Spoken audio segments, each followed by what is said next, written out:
રૂપિયા ડબલ કરવાના નામે ઠગાઈ કરતો શખ્સ ઝડપાયો। ભુજ એલસીબીએ મોસમી કરીમ સુમરાને ઝડપી પાડ્યો। સોશિયલ મીડિયામાં સસ્તું સોનું અને રૂપિયા ડબલ કરવાની પોસ્ટ મૂકતો હતો આરોપી। છેતરપિંડીની કોશિશ કરનાર આરોપીને ભુજ એલસીબીએ ઝડપી પાડ્યો। Head office Gujarat Manomanthan 9।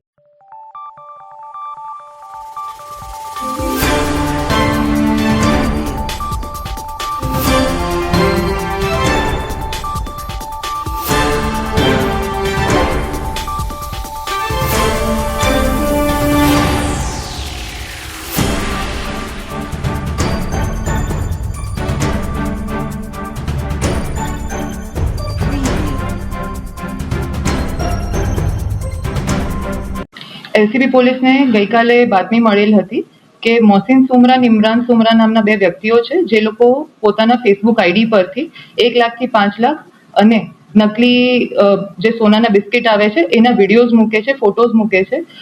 કોઈ પણ વ્યક્તિ હોય અને છેતરપિંડીની ફિરાકમાં હોય છે।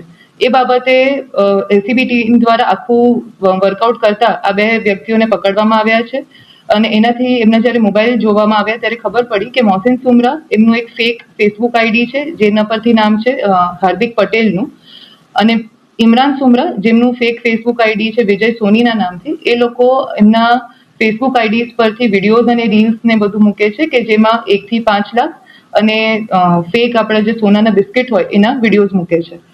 આનો ઈરાદો ખાલી ને ખાલી છેતરપિંડી કરવાનો હોય છે, જે બાબતે 2 અલગ અલગ ગુનાઓ દાખલ કરવામાં આવ્યા છે એ ડિવિઝન ભુજના પોલીસ સ્ટેશનમાં। છેલ્લા 6 માસથી એલસીબી પોલીસ પ્રોએક્ટિવલી એવા કેસીસ રજીસ્ટર કરે છે જેની સંખ્યા છે 21, જેમાંથી ધ્યાન આપવા જેવી વસ્તુ એ હતી કે 16 એવા ગુના છે જે એલસીબીએ પ્રોએક્ટિવલી કર્યા છે અને જેમાં ફરિયાદ સરકાર તરફથી કરી છે। આ ઉપરાંતમાં બીજા 5 ભોગ બનનાર પણ હતા જે લોકોની ફરિયાદ લઈને આના માટે એક્ટિવિટી કરવામાં આવી। આ બધા જ્યારે ભોગ બનનારને આપણે એક્ટિવિટી કરી એમાં જે મુદ્દામાલની રિકવરી થઈ છે એ છે 56,30,000 રૂપીઝની। આ ઉપરાંત 5 લાખ રૂપીઝ એવા હતા કે જે અરજદારોની અરજીઓ પરથી રિકવર કરવામાં આવ્યા અને 13 તુझको અર્પણ પ્રોગ્રામ અંડર આ બધા ભોગ બનનારોને પાછા આપવામાં આવેલ છે।